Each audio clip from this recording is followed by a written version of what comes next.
Olá pessoal, bem-vindos a mais um Hora do Conhecimento Ideal e hoje nós vamos falar sobre um assunto que eu particularmente fiquei interessadíssimo: terapia ocupacional e sinais precoces de risco para o transtorno do espectro autista, com a professora Dani Laura Perúzulo. Seja bem-vinda, professora. Obrigada. Ela é professora da Universidade Federal de Santa Maria, do curso de terapia ocupacional. E a gente vai estar falando um pouco sobre terapia ocupacional e TEA, né, prof?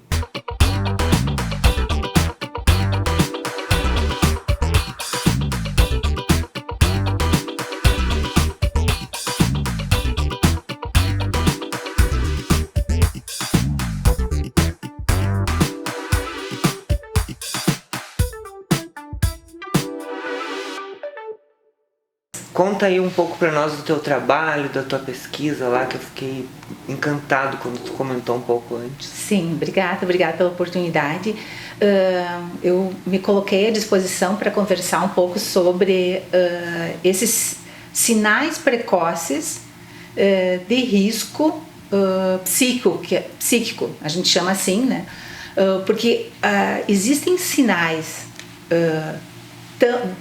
identificados num bebê tão jovenzinho, a partir dos 4 meses, veja só, a partir dos 4, 5 meses a gente consegue identificar sinais de que o bebê não está se desenvolvendo bem. Pensando nessa parte mais psíquica, nessa parte mais relacional. Então, por isso que a gente toma muito cuidado em dizer que é precoce e que não é transtorno do espectro autista, porque o TEA ele vai ser diagnosticado mais adiante, lá por entre 2 anos e meio, 3 anos. Aqui é possível a estrutura psíquica da criança, a estrutura neurológica da criança já está fechando perto dos 4 anos, e aí é que a gente consegue dar um diagnóstico. A gente não, né? Normalmente é um neurologista, psiquiatra, bom. Então a gente tem, mas as pesquisas atuais têm identificado sinais que indicam que o bebê não está indo bem nos aspectos relacionais. Já com 4, 5 meses, isso para nós vale ouro, porque a gente aí consegue, identificando que ele não está indo bem, a gente consegue fazer uma avaliação mais precisa, conversar com os pais sobre o cotidiano, que é aí onde entra a terapia ocupacional, né?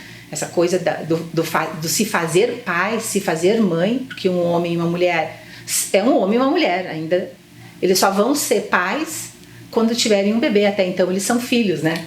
E aí, prof, com esses sinais precoces que tu tá me falando, tem alguma intervenção que a gente possa fazer ali antes, ter uma confirmação, sim, algum trabalho? Sim. Eu queria aproveitar esses 10 minutos e contar esse tempinho que a gente tem, e contar qual é o principal sinal. Que eu acho que isso é bacana. Isso é muito importante, porque os professores sempre estão ansiosos para saber sobre isso, né, nas escolas. O principal sinal, assim, o que tem sido unânime nas pesquisas, é que o bebê, depois que brincaram com ele, depois que ele tomou um mamazinho, que ele está alerta, mas que trabalharam com ele e estimularam ele em alguma forma, uma brincadeira, um guti-guti na barriguinha, um olho no olho, uma cantoria, continua olhando para ele e espera para ver a reação dele. Se ele não estiver cansado, se ele estiver alerta, se ele estiver num bom dia, ele pede que o adulto continue brincando com ele. Ele faz uma gracinha no YouTube, tá cheio de bebezinhos pequenininhos, o papai e a mamãe falando, e ele lá gagagá, muito disso, né? Então, sugiro que as pessoas vão pro YouTube ver, porque os pais estão adorando colocar esses seus bebês falando muito precocemente, muito jovenzinhos, né? Muito bebezinhos. Quando este bebê, que foi todo seduzido para armar uma relação com a família, e não provoca, aí é um sinal de que ele não está bem. Então, isso é preciso levar um pediatra, levar um neurologista, para que eles possam ir acompanhando, para ver o que é que não está bem. Aí, agora eu vou responder a tua pergunta.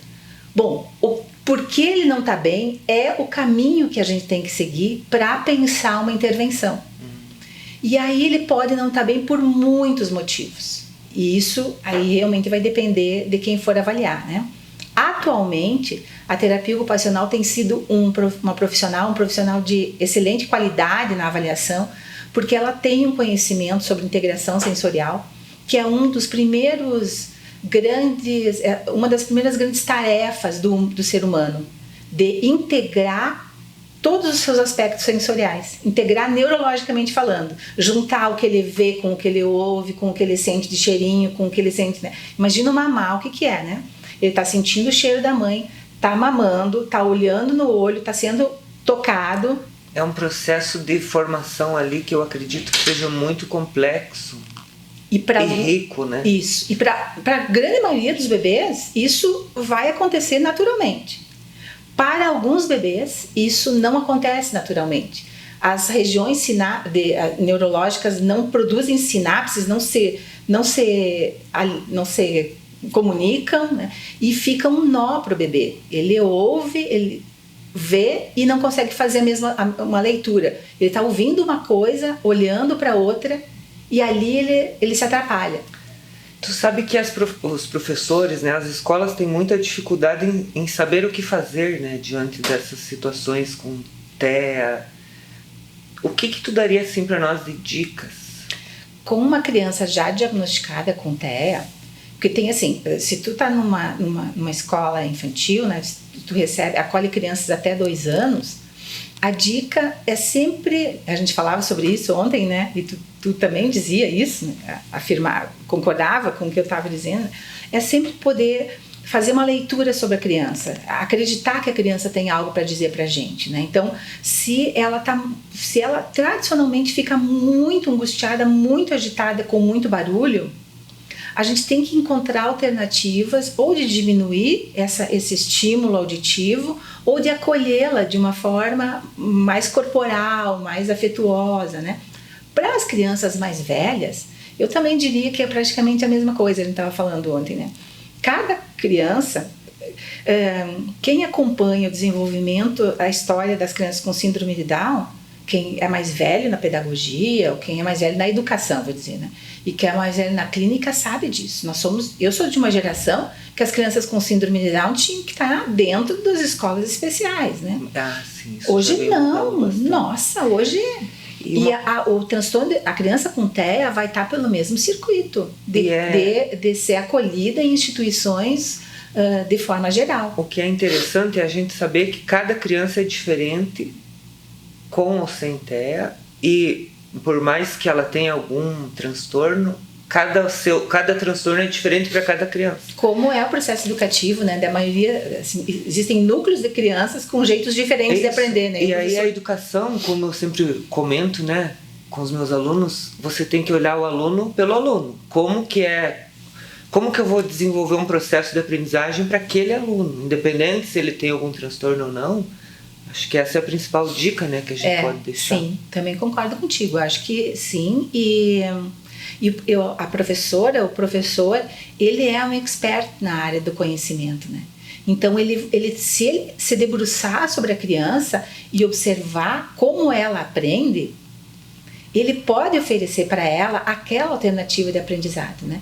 E eu não estou dizendo que isso é fácil. Não é fácil, né? E não estou dizendo que sozinho ele vai fazer, ela vai fazer, né? Então, a gente falava sobre isso ontem, quanto precisaria uma rede de profissionais aí, né? O que eu tô apostando muito é nessa rede multidisciplinar hoje, e eu tô assim encantado nessa tua área, né? Se tu puder falar um pouquinho agora nos minutos que a gente tem aí da terapia ocupacional.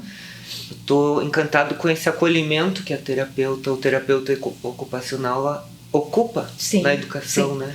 A gente como a terapia ocupacional surgiu na área da saúde. E muito focado em organizar o cotidiano dos adultos, também surgimos na área do adulto, né? Organizar um cotidiano em que esse adulto pudesse trabalhar, estudar, ter seu autocuidado, né?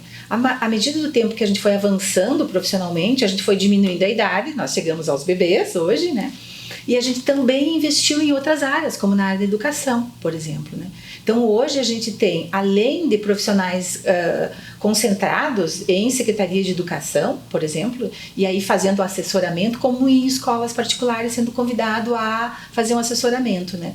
Então, ajuda a escola, por quê? Porque a terapia ocupacional, assim como outras profissões, tem condições de fazer uma avaliação mais do que seria o perfil ocupacional da criança, né? Então, ajudando o professor a identificar quais os recursos que essa criança tem, sensoriais, motoras, psicomotoras, cognitivas, para, num cotidiano, e em entrevista com pais também, né? Compreender o cotidiano familiar, né? E o quanto essa escola está inserida nesse cotidiano, né? Então, eu acho que atualmente é essa a contribuição. Além de equipamentos, porque, claro, uma criança com paralisia cerebral, uma criança tem equipamentos que a gente pode qualificar o ambiente, né? Mas esse não é o mais importante, porque hoje tu vai para a internet, tu acha todas as tecnologias, né? Mas acho que o mais importante hoje é a gente poder ser um sujeito de fora da sala de aula, né? A gente tem esse viés ainda da saúde, né? E inserido, olhando de fora, o que está acontecendo dentro e especialmente podendo avaliar a condição do desenvolvimento da criança. Porque o nosso objetivo na educação é sempre poder contar com esse número maior de olhares para o que importa mesmo para nós, no fundo, é a criança, é o desenvolvimento dessa criança, desse adolescente. Bom, o nosso tempo está acabando, é um assunto que daria aqui um monte de discussão ainda. Eu gostaria que, Prof. Dani, muito obrigado, e que tu deixasse algumas dicas de leitura, indicações, a gente pode estar deixando nos comentários aí depois do vídeo. Eu acho que sim, tem muita coisa bacana na internet, aí claro, tem que procurar artigos publicados, não coisas de blogs, né? Mas existe muita mamãe e papai colocando o que estão fazendo com seus bebês. Eu digo para os alunos, cuidado, tem fisioterapeuta, mãe com criança de 6 meses fazendo abdominal. Tem terapeuta ocupacional com criança de 8 meses dando uma mamadeira equipada para ela mamar. Não, calma, né? Então, artigos, sim. Procurar assuntos em integração sensorial, procurar assuntos se quer estudar um pouco mais sobre TEA e esses indicadores. Tem bons artigos sobre indicadores de risco ao desenvolvimento infantil, IRDI. IRDI. Tá. Coloca sim, tu vai achar coisa muito bacana ali, muitas pesquisas que vão ajudar a dar uma ideia do que está acontecendo hoje nessa... Vamos deixar no link aqui da descrição do vídeo algumas dicas. Prof. Dani, muito obrigado pelo teu papo, foi assim muito interessante. Desde ontem a gente está aqui conversando. Sim. Quer dizer alguma coisa aí pro público? Não, tá tranquilo, muito obrigada. Já é um exercício Eu agradeço bastante pela tua presença. Obrigada. E nos vemos na próxima. Obrigada.